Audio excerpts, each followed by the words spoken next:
সুপ্রিয় দর্শকবৃন্দু, বাংলাদেশের এই পরিস্থিতি ভাই, আজকের এই মুহূর্তে দাঁড়িয়ে বাংলাদেশের এই সিচুয়েশন দেখেন।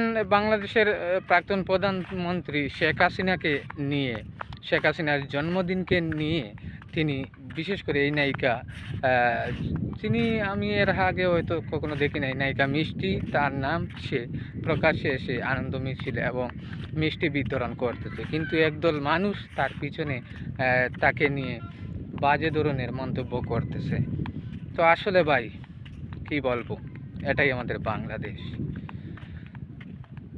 আশা করি বাংলাদেশের নতুন সরকারের মাধ্যমে বাংলাদেশ অনেক দূর এগিয়ে যাক এবং অবশ্যই সর্বত্রময় শান্তি বিরাজিত হোক। ধন্যবাদ।